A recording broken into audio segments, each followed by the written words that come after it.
What's up, you guys? I'm back here with y'all for Bible study, Genesis chapter 7, y'all. So let's go ahead and start. It's the great flood.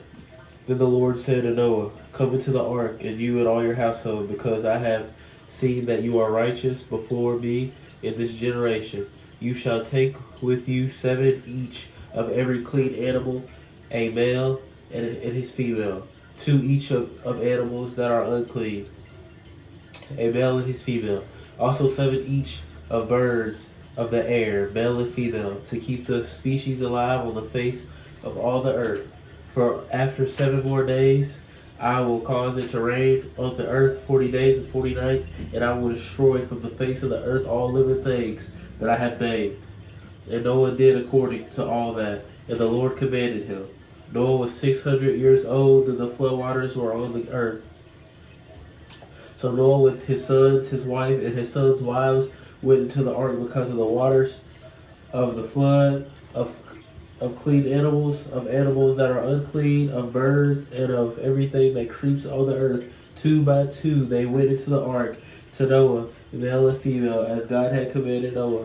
And it came to pass after 7 days that the waters of the flood were on the earth.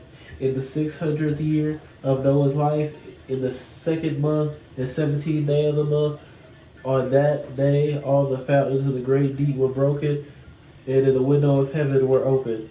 And the rain was on the earth 40 days and 40 nights. On the very same day, Noah and Noah's sons, Shem, Ham, and Japheth, and Noah's wife, and the 3 wives of his sons with them, entered the ark.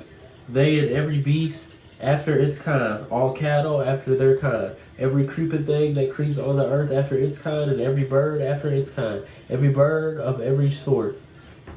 And they went into the ark to Noah, 2 by 2 of all flesh, in which is the breath of life. So this that entered, male and female of all flesh, went in as God had commanded him, and the Lord shut him in. Now the flood was on the earth 40 days. The waters increased and lifted up the ark, and it rose high above the earth.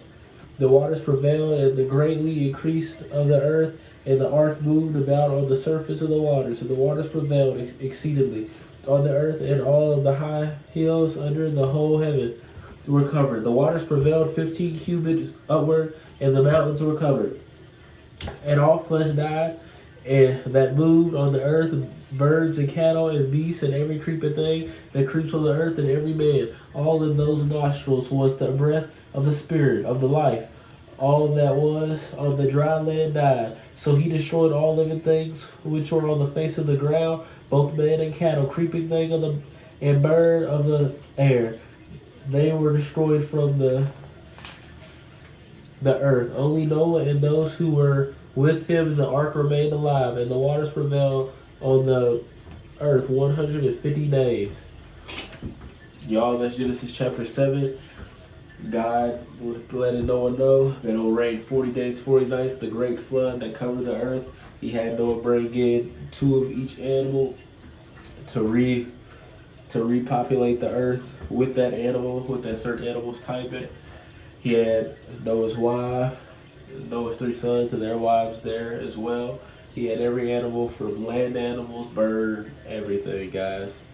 That was God sending the warning to Noah and letting Noah that he was the only righteous man, and his family was the only righteous people that had the heart of God with them.